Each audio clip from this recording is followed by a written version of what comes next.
हरे कृष्णा। आज हम सभी ने ये शब्द सुना ही होगा, सरेंडर। आज सरेंडर के ऊपर हम बात करेंगे। आज का क्लास पूरा सरेंडर के ऊपर होगा। तो कौन बताएगा मुझे सरेंडर का मीनिंग क्या है? आप लोग क्या समझते हैं ये शब्द से? हम बार बार वो सुनते हैं कि भगवान को, कृष्ण को सरेंडर करना चाहिए, शरण लेनी चाहिए। तो उसका क्या मतलब क्या हुआ? What does it actually mean?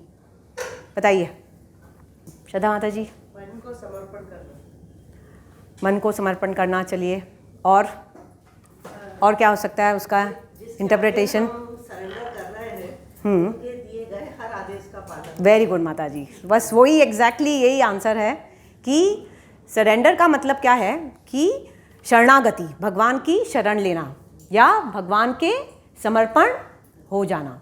तो मेन जो क्लॉज है, जो मेन मतलब है जो शरणागति का, कि वो है कि कृष्ण के जो भी इंस्ट्रक्शंस हैं, जो भी उनके निर्देश है, उन्हीं सभी इंस्ट्रक्शंस को हमें फॉलो करना है। वो सबसे इम्पॉर्टेंट बात है। तो भगवान तो सब चीज़ में कृष्ण दे रहे हैं हमें इंस्ट्रक्शंस। भगवद गीता में दे रहे हैं, श्रीमद् भागवतम में दे रहे हैं, सभी शास्त्रों वेदों में भगवान सब जगह हमें इंस्ट्रक्शंस दे रहे हैं। लेकिन क्या हम वो फॉलो कर रहे हैं? कौन कितना फॉलो कर रहा है बताइए? भगवान ये भगवद गीता में भी वर्स नंबर 18.65 में बोल रहे हैं कि मन मना मद भक्तो मद याजी माम नमस्कुरु। क्या बोल रहे हैं? इसका क्या मीनिंग है? मन मना मतलब कि तुम अपना मन मुझ पर लगाओ, मुझ पर तुम चिंतन करो। मद भक्तों का मतलब क्या है? मेरे भक्त बनो, है ना, बिकम माई डिवोटी। मद याजी का मतलब है कि मेरी पूजा करो, वर्शिप मी, है ना। माम नमस्कुरु का मतलब है कि मुझे प्रणाम करो, नमस्कार करो, पे ओबियंसेस अनटू मी। लेकिन हम कितना कर पा रहे हैं? हम कर रहे हैं? हम उसका 1% भी कर पा रहे हैं? कुछ भी कर रहे हैं? तो मेन यही है कि भगवान जो भी इंस्ट्रक्शंस दे रहे हैं उन्हें हमें फॉलो करना है। तो नेक्स्ट वर्स जो 18.66 है, भगवान क्या बोल रहे हैं? शरणागति की बात कर रहे हैं। सर्वधर्मन प्रत्यज माम एकम शरणम व्रज अहम त्वं सर्व पापेभ्यो मोक्षयिष्यामि मा शुचा। तो क्या बोल रहे हैं इस वर्ष में? भगवान बोल रहे हैं कि सभी धर्मों का तुम परित्याग करो, सभी धर्मों को छोड़कर तुम क्या करो? केवल मेरी शरण में आ जाओ, तो मैं तुम्हारे सभी पापों को तुम्हें मुक्त कर दूंगा, सभी पापों को नष्ट कर दूंगा, तुम डरो मत। ऐसे भगवान बोल रहे हैं इस वर्ष में। लेकिन हम क्या कर रहे हैं? हमने सभी धर्मों को तो परित्याग कर दिया है। क्या कोई भी रिलीजियसली अपने धर्म को फॉलो कर रहा है? चाहे वो हिंदू हो या मुस्लिम हो या कोई भी सेक्ट का हो, क्या वो रिलीजियसली फुल्ली अपने धर्म के अनुसार चल रहा है?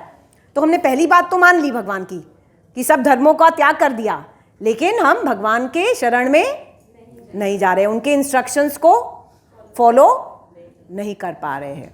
क्यों नहीं कर पा रहे हैं?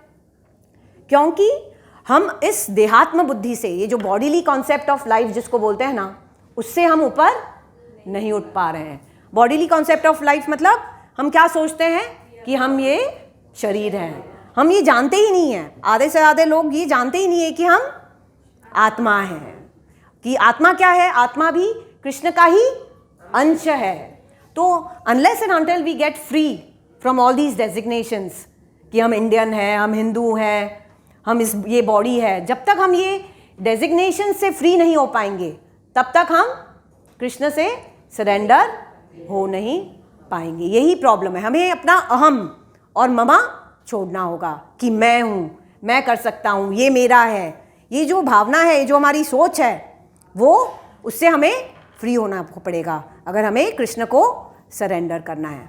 और सबसे बड़ी बात, हम क्यों सरेंडर करते हैं? जैसे लेमैन में हम देखते हैं, पुलिस अगर आ गई, गन या कोई गन लेकर आपके सामने खड़ा हो जाता है, तो आप तुरंत सरेंडर कर देते हो। सामने वाला सरेंडर कर देता है, हाथ ऊपर कर लेता है। क्यों करता है? और क्या बोलता है कि जो आप बोलोगे अभी मैं वो करूँगा। इसका मतलब है कि वो भी सुप्रीम हो गया है ना, कि अब वो जैसे बोलेगा हमें करना पड़ेगा। वैसे ही हमें ये बात समझनी है कि कृष्ण ही परम पुरुषोत्तम भगवान है, कृष्ण ही supreme personality of godhead है। ये सच्चाई, ये जो सच है वो हम स्वीकार नहीं कर पाते, समझ नहीं पाते डीप में कि कृष्ण ही supreme personality of godhead है और हम पूरी तरह से उनके ऊपर डिपेंडेंट है, निर्भर है। ये बात हमें समझनी है। लेकिन हम क्या समझते हैं कि हम तो इंडिपेंडेंट है, हमारे पास तो सब कुछ है, पैसे हैं, सब ऑपुलेंसेस है, जो अगर तकलीफ भी होगी तो हमारी ये फ्रेंड्स काम आ जाएंगे, ये फैमिली काम आ जाएगी, मैं अपने आप सब कुछ कर सकता हूँ, तो भगवान की क्या ज़रूरत है? सब लोगों की सोच क्या है ये? तो वो कृष्ण की सुपीरियरिटी, सुप्रीमनेस समझ ही नहीं पाते कि भगवान ही परम पुरुषोत्तम है और हम टोटली उनके ऊपर डिपेंडेंट है। कोई भी चीज़ नहीं हो सकती उनके सैंक्शन के बिना, उनके स्वीकृति के बिना कोई भी चीज़ नहीं हो सकती। तो जब हमें ये बात समझ में आएगी कि कृष्ण ही सुप्रीम है, तभी हम उनसे सरेंडर कर पाएंगे, नहीं तो बहुत मुश्किल है। ये जो सरेंडरिंग प्रोसेस है वो बहुत ही मुश्किल है। तो कहते हैं आचार्यगण कि हमें जो हमारा सरेंडर होना चाहिए वो अप्रतिहता, अहितुकी और अप्रतिहता होना चाहिए। उसका मतलब क्या है कि अनमोटिवेटेड एंड अनइंटरप्टेड। हम अनमोटिवेटेड मतलब क्या हुआ कि हम भगवान के पास जाते हैं कि हे भगवान मेरी ये इच्छा पूरी कर दीजिए तो मैं आपका ये भोग लगाऊंगी या ये काम करूंगी। ऐसा नहीं होना चाहिए, अनमोटिवेटेड होना चाहिए। बिना किसी स्वार्थ के हमें भगवान की भक्ति करनी चाहिए या उनको सरेंडर करना चाहिए। हम हमेशा क्या करते हैं, कंडीशंस लगा देते हैं कि आपने अगर ऐसा कर दिया, अगर आपने ये मेरा काम कर दिया तो मैं आपके समर्पित हो जाऊंगा। तो ये गलत है। सरेंडर जो होता है वो टोटली अनमोटिवेटेड होना चाहिए, उसके पीछे कोई भी लालच, स्वार्थ नहीं होना चाहिए। और सिमिलरली वो अनइंटरप्टेड होना चाहिए, अप्रतिहता। उसका क्या मतलब है कि आज हम भगवान की शरण ले रहे हैं, फिर कल कोई काम नहीं हुआ हमारा और फिर हम बोलते नहीं नहीं हम नहीं जाएंगे मंदिर, हमारा तो काम किया ही नहीं भगवान ने, हमारे साथ ऐसा हो गया, ये हो गया, वो हो गया, मैं अभी नहीं जाऊंगा। तो ऐसा नहीं होना चाहिए। इट शुड बी अनइंटरप्टेड कि टोटल शरणागत हमें करना चाहिए कि कुछ भी हो, भगवान हमें कैसे भी रखे, चाहे सुख में रखे या दुख में रखे या धन दे या गरीब बना दे, चाहे कैसा भी सिचुएशन हो, हमें भगवान की शरण में जाना चाहिए। हम देखते हैं काफ़ी लोग प्रैक्टिकली देखते हैं कि उनके साथ कुछ बुरा हो जाता है, कोई डेथ हो जाती है तो वो अपना मुंह फेर लेते हैं भगवान से। लेकिन हमें ऐसा नहीं करना, हमें टोटली भगवान के ऊपर फेथ रखना है कि जो भी हो रहा है हमारे साथ वो भगवान की स्वीकृति के साथ ही हो रहा है, उनके सैंक्शन के साथ ही हो रहा है। तो द फैक्ट दैट आप सब लोग इस लेक्चर में बैठे हैं, मतलब आपने कुछ एक्सटेंड तक आप भगवान के सरेंडर हुए हो, आपने कुछ शरण ली है। ऐसा कोई भी नहीं इधर है जो फुल्ली सरेंडर्ड है, क्योंकि ये जो सरेंडरिंग प्रोसेस है ये ऑनगोइंग है, ये धीरे धीरे धीरे चलता रहेगा। जब तक हम गोलोक वृंदावन भी जाएंगे ना, भगवत धाम जाने तक भी, जाने के बाद भी ये सरेंडरिंग प्रोसेस चालू रहेगा। हम जितना सरेंडर करेंगे, जितना भगवान की शरण में जाएंगे, उतना ज़्यादा हम विनम्र होंगे, विनीत होंगे, हम्बल जिसको बोलते हैं ना, we'll be more humble, we'll be more meek. और जितना हम ज़्यादा हम्बल होंगे उतना ज़्यादा हमें कृष्ण प्रेम मिलेगा। हम्बल होना बहुत ज़रूरी है। हम अगर ओवर स्मार्ट होंगे तो चलेगा नहीं, क्योंकि कृष्ण तो सब देख रहे हैं हमारे मन में क्या विचार हो रहे हैं, क्या हो रहा है। तो हम्बलनेस लाना, सिंप्लिसिटी लाना बहुत ज़रूरी है। जब वो आएगा हमारे में तब हमें कृष्ण प्रेम मिल सकेगा। तो ये सरेंडरिंग प्रोसेस ऑनगोइंग है, थोड़ा थोड़ा धीरे धीरे करके हम आगे बढ़ते जाएंगे। तो श्रील प्रभुपाद भी कहते हैं कि what is the essence of all dharmas. तो श्रील प्रभुपाद बोल रहे हैं कि essence of all dharmas is surrendering unto Krishna. वो सभी धर्मों का एंड सार क्या है? सब सार यही है कि भगवान के शरण में चले जाओ, यही सार है सभी धर्मों का। तो अभी हमें कैसे मालूम पड़ेगा कि हम कितने सरेंडर्ड हैं? उसमें 3 क्वालिफिकेशंस हैं। हमें उससे मालूम पड़ता है कि आपने सरेंडर किया है कि नहीं है ना। तो फर्स्ट क्वालिफिकेशन ये है कि one who is surrendered will follow all the instructions of the spiritual master. He follows all the, मतलब कृष्ण का तो है ही, लेकिन he follows all the instructions of his spiritual master. तो जैसे श्रीला प्रभुपाद ने हमें इंस्ट्रक्शंस दे रखे हैं, हम उनके बुक्स में हम सब जगह देखते हैं, प्रभु जी भी हर हफ्ते बोलते हैं। तो क्या इंस्ट्रक्शंस दिए हैं, क्या इंस्ट्रक्शंस फॉलो करना चाहिए हमें, कौन बताएगा? Very good. तो वो रेगुलेटिव प्रिंसिपल्स क्या हैं? 4, हाँ, नो गैम्बलिंग, नो इंटॉक्सिकेशन, हाँ। तो ये 4 मेन रेगुलेटिव प्रिंसिपल्स हमें फॉलो करने ही चाहिए। हम देखते हैं कि प्रभु जी बार बार बोलते रहते हैं, लेकिन तो भी काफ़ी लोग ऐसे हैं, कुछ लोग हैं जो फॉलो कर रहे हैं, लेकिन काफ़ी लोग जो हैं जो अभी तक ये फॉलो नहीं कर पा रहे। लेकिन ये बहुत ज़रूरी है, बहुत ज़रूरी है। अगर हम सरेंडर होना चाहते हैं कृष्ण को, तो हमें ये 4 रेगुलेटिव प्रिंसिपल्स फॉलो करने बहुत ज़रूरी है। और दूसरा क्या है कि 16 राउंड्स ऑफ हरे कृष्ण महामंत्र हमें जपना चाहिए। अभी सब लोग कोशिश कर रहे हैं, मुझे मालूम है, लेकिन सब लोग धीरे धीरे कोशिश कर रहे हैं। कोई 16 माला तक सभी लोग नहीं पहुंच पाए, लेकिन हमारी कोशिश रहनी चाहिए कि जो श्रीला प्रभुपाद के जो इंस्ट्रक्शंस हैं वो हम पूरी तरह फॉलो करें। इसीलिए बार बार प्रभु जी हर हफ्ते प्रभु जी इस पे एम्फेसिस करते हैं कि आप लोग ये फॉलो कीजिए। बार बार भगवान प्रभु जी बोलते हैं कि किसने कितनी माला की, बार बार हम इसीलिए करते हैं ताकि आपका सरेंडरिंग प्रोसेस और आगे बढ़ता जाए। तो इसका बेस्ट एग्जाम्पल स्वयं श्रीला प्रभुपाद ही हैं। तो वो उनके गुरु का नाम क्या था, कौन बताएगा? श्रीला प्रभुपाद के गुरु कौन थे? हाँ, श्रीला भक्ति सिद्धांत सरस्वती ठाकुर। हाँ, तो जिस दिन पहले बार प्रभुपाद अपने गुरुजी से मिले, तो पहले दिन ही उनके गुरुजी ने उनको इंस्ट्रक्शन दिया कि क्योंकि तुम्हारी इंग्लिश इतनी अच्छी है तो तुम्हें वेस्टर्न कंट्रीज में जाकर कृष्ण भक्ति की प्रीचिंग करनी चाहिए। और बाद में उन्होंने यह भी इंस्ट्रक्शन दिया उनको कि जब भी तुम्हारे पास पैसे हो तो तुम्हें बुक डिस्ट्रीब्यूट करना चाहिए। जितने तुम बुक्स डिस्ट्रीब्यूट करोगे उतना कृष्ण के बारे में ज्ञान बढ़ेगा चारों तरफ। तो प्रभुपाद ने हर एक इंस्ट्रक्शन अपने गुरु का माना। वो 70 साल के ऑलमोस्ट हो गए थे, वो आराम से वृंदावन में रह रहे थे, भक्ति कर रहे थे, कौन जाएगा? लेकिन क्योंकि उनके गुरु ने उनको इंस्ट्रक्शन दिया था कि तुम्हें वेस्टर्न कंट्रीज जाना चाहिए, तो उनके मन में बैठ गई।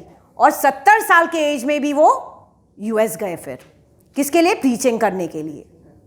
और बाद में उन्होंने इतना बड़ा इस्कॉन सेटअप कर दिया और इतना बड़े रूप में उन्होंने डिस्ट्रीब्यूशन भी किया।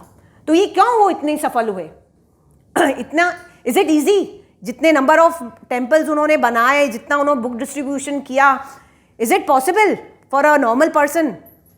It is not possible at all. जो भक्त सरेंडर्ड होता है वो सबसे पहले क्या करता है कि अपने स्पिरिचुअल मास्टर के सभी आदेशों का पालन करता है, जैसे श्रीला प्रभुपाद स्वयं कर रहे थे अपने गुरु श्रीला भक्ति सिद्धांत सरस्वती ठाकुर का। हाँ, तो ही वो इतना सक्सेसफुल है। तो मैं शॉर्टन करती हूँ और सब कुछ आगे बढ़ते हैं। सेकेंड कंडीशन ये है कि जो सरेंडर्ड डिवोटी होता है, he accepts all the things which are favourable for bhakti and he rejects all the things which are not favourable, which are unfavourable for bhakti. तो आप लोग बताएंगे कि फेवरेबल क्या है? जैसे मंदिर आना, भगवान के दर्शन करना, साधु संग करना, एसोसिएशन ऑफ डिवोटीज़, यात्रा पे जाना, तीर्थ यात्रा पर भक्तों के साथ। तो ये सब क्या हो गया? फेवरेबल चीज़ें हो गई। तो हमें इन सबको अपनाना है। मतलब रेगुलेशंस तो 4 रेगुलेटिव प्रिंसिपल्स तो फॉलो कर ही रहे हैं, लेकिन जो भी कृष्ण भक्ति के लिए फेवरेबल है वो सब चीज़ें हमें करनी चाहिए। लेकिन हम करते हैं? कितने बार होता है हम लेक्चर नहीं आ पाते, दर्शन के लिए नहीं आ पाते, तीर्थ के ऊपर नहीं जाते, हम नहीं कर पाते। लेकिन यहाँ बोल रहे हैं कि हमें ये सब चीज़ें, जो भी चीज़ फेवरेबल के लिए वो करना चाहिए। लेकिन हम क्या करते हैं? सब अनफेवरेबल थिंग्स करते हैं। जैसे अनफेवरेबल क्या है? रेस्टोरेंट जा रहे हैं, मॉल में जा रहे हैं, मूवी के लिए देखने जा रहे हैं। तो हमें ये सब चीज़ें रिजेक्ट करनी है। जब तक हम ये सब चीज़ें रिजेक्ट नहीं करेंगे, इनके ऊपर नहीं उठेंगे, तब तक हमारा सरेंडरिंग प्रोसेस रुक जाएगा। अगर हम अनफेवरेबल थिंग्स में ही लगे रहेंगे और फेवरेबल थिंग्स नहीं करेंगे तब तक हम सरेंडर नहीं कर पाएंगे। इसीलिए वी शुड नो, जैसे प्रभु जी बोले ना, हमें विवेक होना चाहिए, हमें वो मालूम होना चाहिए कि क्या सही है और क्या गलत है, तो ही हम आगे बढ़ पाएंगे। और तीसरी बात क्या है कि जो भक्त होता है, जो सरेंडर डिवोटी होता है, उसे पूरा विश्वास होता है कि भगवान मेरी रक्षा कर रहे हैं, हर क्षण मेरी रक्षा कर रहे हैं। He has total faith in Krishna that Krishna is protecting him all the time, and not only protecting, Krishna is also maintaining him all the time. हमें यह पूरा विश्वास, हमें भय क्यों होता है, पूरे समय हम भय में क्यों रहते हैं, डर किस बात का होता है? क्योंकि हमें ये विश्वास ही नहीं होता है कि कृष्णा हमारी रक्षा कर रहे हैं। कैसी भी स्थिति हो, चाहे उसमें कुछ डेंजरस सिचुएशन भी हो, लेकिन हमें पूरा विश्वास रहना चाहिए कि कृष्ण हमारी रक्षा कर रहा है। तो बेस्ट एग्जाम्पल क्या है? प्रहलाद महाराज। उनके पिता हिरण्याकशिपु जो थे, वो पूरे समय उन पर अत्याचार कर रहे थे, लेकिन क्या प्रहलाद महाराज ने पुकारा भगवान को कि नहीं आप आके मुझे बचाओ? नहीं पुकारा। क्यों? क्योंकि उन्हें पूरा विश्वास था कि कृष्णा मेरी रक्षा कर ही रहे हैं, तो वो उन्हें कभी भय महसूस ही नहीं हुआ, कभी वो भयभीत हुए ही नहीं। उन्हें हमेशा ऐसा लगता था कि कृष्ण मुझे आलिंगन करके रखे, कृष्ण हमेशा मेरे पास है, तो उन्हें कभी भय लगा ही नहीं और कभी उन्हें कुछ हुआ ही नहीं। हिरण्याकशिपु ने कितना कुछ किया, लेकिन प्रहलाद महाराज को खरोंच भी नहीं आई। इसलिए प्रहलाद महाराज बोल रहे हैं कि हे भगवान, जब वो स्तुति करते हैं नरसिंह भगवान की, तब वो नरसिंह भगवान को बोल रहे हैं कि हे भगवान, आगे जाके सभी भक्त आपका ही यह नरसिंह स्वरूप याद करेंगे। जब भी वो संकट में होंगे, कि कोई भी तकलीफ में होंगे, तो आगे जाके सभी भक्त आपका यह नरसिंह रूप ही ध्यान रखेंगे। इसीलिए जब भी हम घर से निकलते हैं, हम जब भी यात्रा पे जाते हैं, कैसे प्रभु जी, सबसे पहले हम क्या करते हैं? नरसिंह आरती शुरू करते हैं। क्यों? क्योंकि हम भगवान को याद कर, नरसिंह भगवान को याद करते हैं, क्योंकि नरसिंह भगवान क्या है? हर कण कण में बसे हुए हैं। बोलते हैं कि कृष्ण जी को और नारायण को तो टाइम लग जाएगा आने में, लेकिन नरसिंह भगवान जी हर एक कण में बैठे हुए हैं। इसीलिए हमें उठते बैठते नरसिंह आरती जो है, या नरसिंह स्तोत्र जो प्रभु जी हमें सिखाए हैं, उसे याद करता रहना चाहिए, ताकि ये बोले कि भाई भगवान हमारी रक्षा कीजिए। तो हमें पूर्ण श्रद्धा होनी चाहिए कि कृष्ण हमारी रक्षा कर रहे हैं पूरे समय। और बेस्ट एग्जाम्पल्स क्या है? जब द्रौपदी थी, जब द्रौपदी का वस्त्रहरण हो रहा था, तब उसने सोचा कि मेरे 5 पति पांडव वो मेरी रक्षा करेंगे। उसने सोचा भीष्म पितामह या द्रोणाचार्य या धृतराष्ट्र, सब कौरवों में जो बैठे हैं, वो मेरी रक्षा करेंगे। लेकिन क्या वो कर पाए रक्षा? फिर अंत में जब वो भगवान की शरण ली, दोनों हाथों ऊपर करके, तब भगवान तुरंत आ गए वस्त्र के रूप में। सिमिलरली वही गजेंद्र की कहानी सबको मालूम है कि गजेंद्र क्या सोचा कि ये मगरमच्छ पकड़ रखा है, लेकिन मैं खुद ही इतना ताकतवर हूँ, मैं आसानी से छुड़ा दूंगा। लेकिन उसने बहुत कोशिश की, लेकिन क्या वो छुड़ा पाया? वो सोचा कि मेरे फ्रेंड्स और मेरे फैमिली मेंबर्स मुझे हेल्प कर देंगे। उन्होंने हेल्प की, लेकिन वो नहीं छूट पाया। फिर एंड में जाकर जब उसने भगवान को याद किया, तब भगवान उसे बचाने आए। तो ये सब बेस्ट एग्जाम्पल्स हैं कि सरेंडर के। तो रामायण, सबने अभी रामायण तो सुनी ही होगी, तो रामायण का दूसरा नाम क्या है? शरणागति ग्रंथ। उसमें 7 कांड है, सबको मालूम है। तो कहते हैं कि हर कांड में कोई ना कोई भगवान के शरण लेता है। पूरी रामायण अगर आप देखेंगे, कहानी सुनेंगे, तो आप देखते हैं उसमें भगवान बता रहे हैं, या रामायण सिखा रही है हमें कि कैसे हमें भगवान की शरणागति लेनी चाहिए। शुरू में हम देखते हैं कि बालकांड में विश्वामित्र मुनि वो भगवान की शरण लेते हैं। फिर अगले कांड में धीरे धीरे हम देखते हैं पूरे रामायण में कैसे सीता जी, कैसे लक्ष्मण, हनुमान, सब एक एक कर वो शरण लेते हैं। लक्ष्मण क्यों गए भगवान के साथ? वो सब कुछ अपना छोड़कर वो गए, वो भगवान की शरण उन्होंने ले ली। ऐसे सभी ने भगवान की शरणागति ले ली। लेकिन रामायण में सबसे ज़्यादा फेमस है विभीषण शरणागति। जब विभीषण को रावण ने निकाल दिया अपने लंका से, तब विभीषण अपने मंत्रियों के साथ आया। तब सभी वानरों ने कहा कि आप वहाँ आकाश में ही रहिए, आप नीचे उतरिए मत। हम पहले भगवान को पूछते हैं, राम जी को, कि आप आ सकते हो क्या नहीं। तब उन्होंने तुरंत मीटिंग बिठाई और ऐसे डिस्कस किया कि क्या विभीषण को हमें अपने कैंप में लेना चाहिए कि नहीं। तब सभी का यही था, लक्ष्मण जी भी यही बोले कि नहीं, ये कैसा भाई है कि जो अपने इतने युद्ध के समय अपने भाई रावण को छोड़कर आया है, ऐसे इंसान पे हम कैसे विश्वास कर सकते हैं। सुग्रीव भी यही बोला कि हमें उसे नहीं लेना चाहिए। तो भगवान सुग्रीव के लिए बोले, देखो कौन बोल रहा है, जब खुद सुग्रीव ने अपने भाई को मनवा दिया था भाई के हाथ, अब वो विभीषण के लिए बोल रहे हैं कि ये इसको नहीं अपनाना चाहिए। ऐसे अंगद ने भी कहा कि ये तो जासूसी करने भी आ सकता है ना हमारे यहाँ, तो हमें इसे नहीं लेना चाहिए। लेकिन एंड में हनुमान जी अपना सजेशन देते हैं कि हे भगवान, आप करने वाले तो अपने मन की ही हो, आप तो स्वराट हो, जो आप सोचोगे वो ही आप करोगे, लेकिन मेरा यह सजेशन है कि हमें उसे शरण देनी चाहिए, आपको उसे शरण देनी चाहिए। तो रामायण में हम देखते हैं कि राम जी पूरे समय एक मनुष्य के रूप में ही रहते हैं। वो कभी भी अपनी भगवतता नहीं दिखाते कि एकदम स्पेशल पावर्स जैसे कृष्ण दिखाते ना। कृष्ण तो जैसे ही पैदा हो जाते हैं वो अपनी भगवतता दिखा देते हैं, पूतना को गोद में ही वो मार देते हैं। लेकिन राम जी एकदम नॉर्मल मानव के जैसे वो बिहेव करते हैं। लेकिन कहते हैं कि इस समय राम जी अपना भगवतता दिखाते हैं। वो बोलते हैं, वो सबको एंड में बोलते हैं कि कोई भी जो मेरी शरण में आता है, जो मेरी शरण लेता है, और एक बार भी अगर वो कह दे कि हे राम मैं तुम्हारा हूँ, तो मैं उस आदमी, उस व्यक्ति को, उस जीव को मैं उसे शरण दूंगा, मैं उसे अभय दान दूंगा, मैं उसकी रक्षा करूंगा। ऐसे राम जी खुद वचन देते हैं, उपरण लेते हैं कि जो भी मेरी शरण में आएगा, ये तो सिर्फ विभीषण है, अगर आज रावण भी आ गया और उसने मेरी शरण ले ली तो मैं उसे भी माफ़ कर दूंगा और उसे भी मैं शरण दे दूंगा। तो इससे हमें क्या मालूम होता है कि कोई क्वालिफिकेशन नहीं चाहिए हमें भगवान की शरण जाने में। जैसे प्रभु जी बोल रहे हैं ना, हम तो एकदम पतित हैं, लेकिन हमें और कोई क्वालिफिकेशन नहीं चाहिए। वो एकदम सही बोले। वो मैं बोलने वाली थी कि चैतन्य महाप्रभु ही आकर हमें अभी यह सरेंडरिंग प्रोसेस सिखा रहे हैं। भगवान तो बोल गए कि बस सरेंडर कर दो, लेकिन कैसे करना है वो श्री चैतन्य महाप्रभु हमें आकर सिखाकर गए हैं।